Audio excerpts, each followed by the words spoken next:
कि आप उसके पास जाइए और वो आपको ये देख करके बताएगा कि कब ये आपके हो रहे हैं, क्योंकि इसमें समय का बहुत महत्व है। अगर किसी ने कहा कि 15 दिन के बाद आपका चांसेस है आउट ऑफ कोर्ट सेटलमेंट का, और उस दौरान आप एफर्ट नहीं करते हैं, आपको पता ही नहीं लगता है कि वो टाइम है आपके आउट ऑफ कोर्ट सेटलमेंट का, तो आप अपना टाइम वेस्ट कर देंगे, वो टाइम आपका निकल जाएगा और फिर जहाँ थे आप वहीं पर ही रह जाएंगे।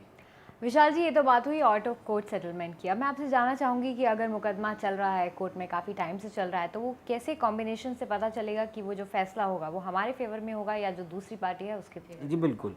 हम ये देखते हैं कि अब आगे जा कर के कि अगर आउट ऑफ कोर्ट भी सेटलमेंट हो रहा है या कोर्ट से ही हमारे को कुछ फैसला आ रहा है, लोगों की ये बड़ी क्यूरियोसिटी हो रही है कि होती है कि भाई अब हम आउट ऑफ कोर्ट सेटलमेंट करने के लिए जा रहे हैं, तो फैसला भी हमारे फेवर में होगा या सामने वाली पार्टी के फेवर में होगा।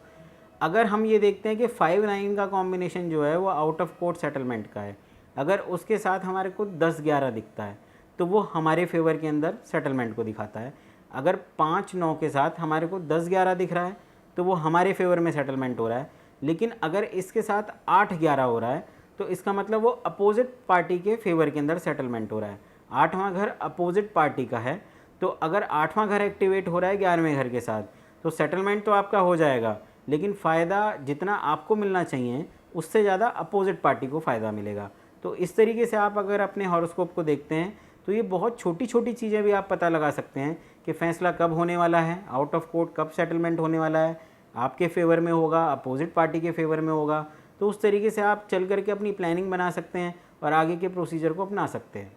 विशाल जी, आज प्रोग्राम में मुकदमे कोर्ट कचहरी की बात तो हो रही है, और चलते चलते कुछ जनरल बातें इस तरीके की कर लेते हैं, जैसे कि अगर घर में अगर रॉबरी होने वाली है या कोई बहुत बड़ी चोरी होने वाली है, डकैती होने वाली है, तो उसका पहले से कॉम्बिनेशन कैसे पता चला जा जी सकता है? बिल्कुल।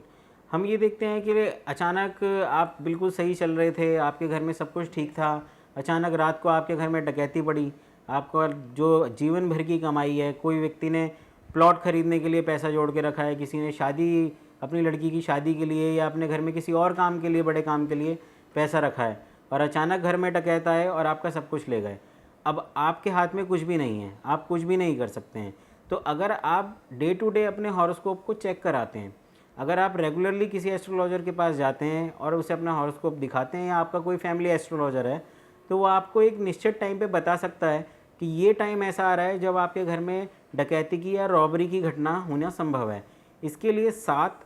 8 और 12वां घर एक्टिवेट होता है राहु केतु शनि के साथ। अगर आपके किसी भी घर के बड़े मेंबर के बच्चों को आप छोड़ दीजिए, अगर आपके घर में जो मुख्य हैं, आपके बड़े जो लोग हैं, उनके किसी के भी कॉम्बिनेशन में 7, 8, 12 राहु केतु शनि का कॉम्बिनेशन आ रहा है, इसका मतलब यह है कि आपके घर में कोई बड़ा नुकसान आने वाला है, या आपके घर में कोई डकैती या रॉबरी या लूट की घटना होने वाली है। तो अगर आपको ये पता लग जाता है कि आने वाले समय में 2 महीने बाद, 3 महीने बाद, 6 महीने बाद या निकट भविष्य में ही आपके साथ ये कॉम्बिनेशन आ रहे हैं, तो आप कम से कम उस दौरान सचेत रहेंगे, अपने घर की सिक्योरिटी बढ़ा के रखेंगे, अपने घर में आप ज़्यादा कीमती चीज़ें नहीं रखेंगे, उसे आप लॉकर में रखेंगे या कहीं और रखवाएंगे, ताकि आपके साथ कोई अनहोनी घटना ना हो, और होती है तो उसमें आपको कम से कम नुकसान हो। अगर आपके घर में कोई चीज़ ही नहीं होगी तो क्या रॉबरी होगी।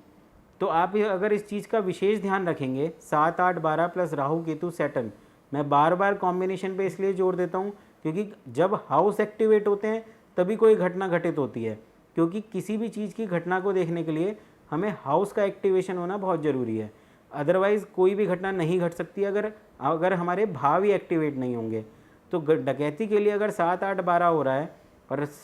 आपके साथ में सैटर्न राहु केतु हैं, तो आप अपने घर में ज़्यादा कैश मत रखिए, अपनी ज्वेलरी को आप अपने किसी बैंक लॉकर में या कहीं और रखवाइए, और कीमती चीज़ों को भी आप रखेंगे कहीं दूर, तो आप इस चीज़ को अवॉइड कर सकते हैं। बिल्कुल, तो जैसा कि विशाल गुप्ता जी ने आज हमें इतनी सारी जानकारी दी मुकदमों के बारे में, कोर्ट केसेस के बारे में, किस तरह से आउट ऑफ कोर्ट सेटलमेंट हो सकती है, किस तरह से मुकदमे आपके फेवर में हो सकते हैं, ये सब जानकारी के लिए विशाल जी आपका बहुत बहुत धन्यवाद। आगे भी हम कुछ ऐसे ही प्रोग्राम्स लेकर आपके सामने हाजिर होते रहेंगे, लेकिन तब तक के लिए ऋतुषा को दीजिए इजाज़त।